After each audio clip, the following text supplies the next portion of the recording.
मर जाते हैं 1-2 साल में और हम अनाथ हो जाते हैं, हम बिना सहारा हो जाते हैं।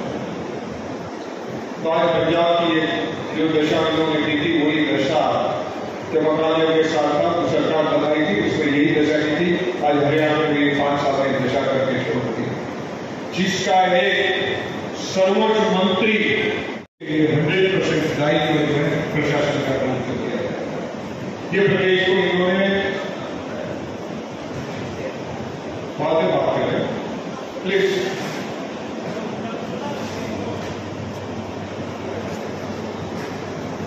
आप बात करें प्लीज। पूरे प्रदेश में उड़ता जैसे पंजाब हो गया था, इसी प्रकार उनसे हम क्या उम्मीद करें। और वही तरह जैसे नशाबंदी का मामला, इसी तरह महिला सम्मान का मामला है। हमारी पहलवान बेटियों के साथ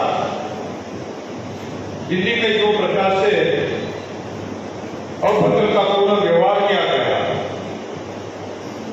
शायद महाभारत काल के बाद इसी प्रकार से जाहिर में कोई सत्ता द्वारा जो दुर्योधन ने द्रौपदी के साथ व्यवहार किया था, इसी प्रकार का व्यवहार ये मोदी खट्टर की सरकार ने हमारे बहनों के साथ दिल्ली में किया था।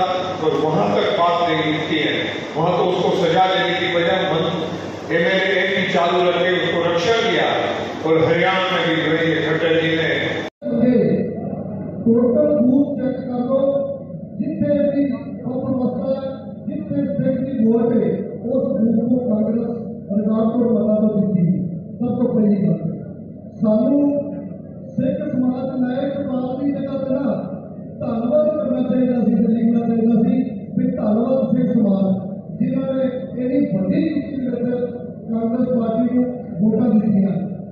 हम मेरा सुझाव यह है कि कांग्रेस राज होते चाहे कोई भी स्कूल है, किसी भी प्राइवेट सरकारी या किसी भी बोर्ड का सिख इतिहास पढ़ाया जाना चाहिए। टोटल हरियाणे इंडिया में पूरे इंडिया में लागू की जानी चाहिए। पूरा सिख इतिहास गुरुओं का भी जोधा का भी पढ़ाया जाना चाहिए। दूसरा नंबर,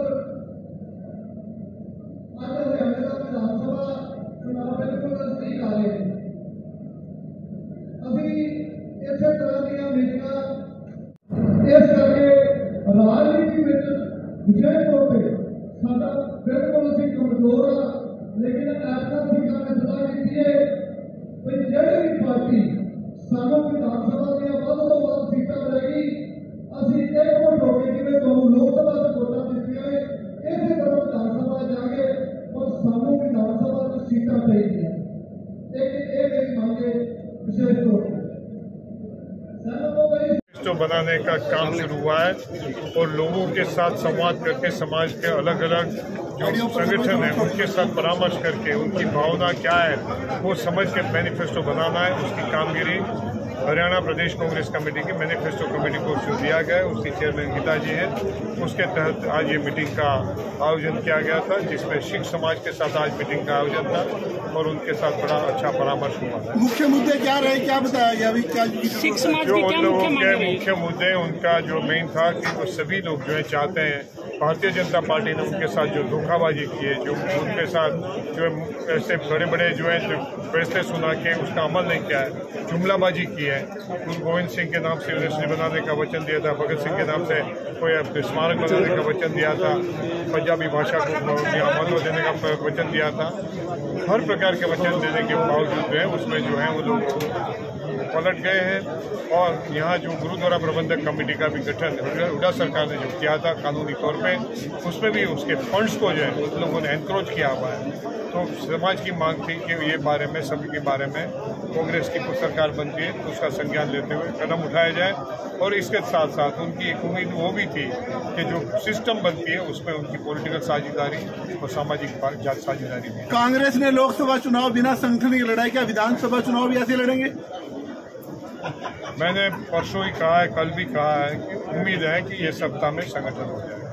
किरण चौधरी कांग्रेस छोड़ के चली गई, क्या कुछ कहना चाहिए सर? मैं कुछ नहीं कहना चाहता, उसकी पसंद थी कि वो जहाँ चले जाना चाहती थी। मैं हमेशा कहता हूँ कि पार्टी का कोई भी कार्यकर्ता पार्टी छोड़ के चला जाए तो पार्टी के लिए दुर्भाग्यपूर्ण होता है, मगर उनको भी पार्टी के साथ रहना नहीं रहना उनको निश्चित करना होता है। सर कांग्रेस की गुटबाजी कब समाप्त होगी सर?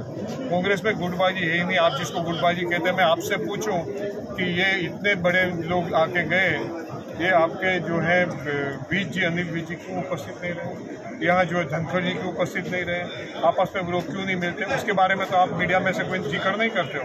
और कांग्रेस में थोड़ी सी भी आपने इधर उधर सुन ली तो कहते हो आप में गुटबाजी है। ये भारतीय जनता पार्टी का नैरेटिव है और आपको मिस इन्फॉर्मेशन फीड करते हुए कांग्रेस में घुटे तो उसके लोगों को फीड करके दुष्प्रचार करने का उनका एक प्रयास। कुमारी शैलजा ने कहा है राहुल गांधी की मीटिंग के बाद कि अलकमान को निचले स्तर की जानकारी नहीं होती। कैसे देखते हैं कुमारी शैलजा का ये बयान? ये जो है, मैं शैलजा जी बड़ी लीडर हैं, उसके कुछ ओपिनियन हो सकते हैं, परसेप्शन हो सकता है, उसको मैं कॉन्टेस्ट नहीं करता। उसका आकलन करने का काम हाईकमांड का। सिख समाज ने विधानसभा की टिकट की मांग की है, क्या विचार है? सिख समाज ने विधानसभा की टिकट की मांग की है क्या? सिख समाज को निश्चित रूप से हम प्रतिनिधित्व देंगे, कहाँ देंगे, कितना देंगे, वो एक पूरा स्टडी होने के बाद मगर निश्चित रूप से देंगे। सुरजेवाला ने कहा कि पार्टी को मंथन करना चाहिए। किसने कहा? रणदीप सुरजेवाला। उन्होंने सही कहा था, मंथन तो सबको करना चाहिए। आप कोई भी एक कदम उठाए तभी भी मंथन करने की आवश्यकता है। उबड़ खबड़ रास्ता है तो ये चुनाव का रास्ता भी है। कि 10 साल से हो गया मंथन क्यों नहीं हो रहा कांग्रेस में कि आपका कोई मंथन तो होता ही ऑफिशियली होता है। आप जो कह रहे कि मंथन नहीं होता है, बिना मंथन यहाँ तक पहुँच गए कि भारतीय जनता पार्टी को सत्ता का भी लालसा हो गया। 400 पार की बात करते हैं, 240 पे सिमट गए और जो है जो तिकड़मबाजी कर रहे हैं वो नहीं करते तो 100 के नीचे सिमट जाते हैं। नहीं, हम सीनियर लीडर्स के एलिगेशन की बात करें बावरिया जी। कोई सीनियर लीडर का एलिगेशन नहीं, सबका अपना अपना ओपिनियन होता है, वो व्यक्त करते हैं। कांग्रेस में तो डेमोक्रेसी है, किसी प्रकार की तानाशाही नहीं है कि बीच चले गए तो चले गए, मुंह भी दिखाने के लिए नहीं आते हैं। Thank you.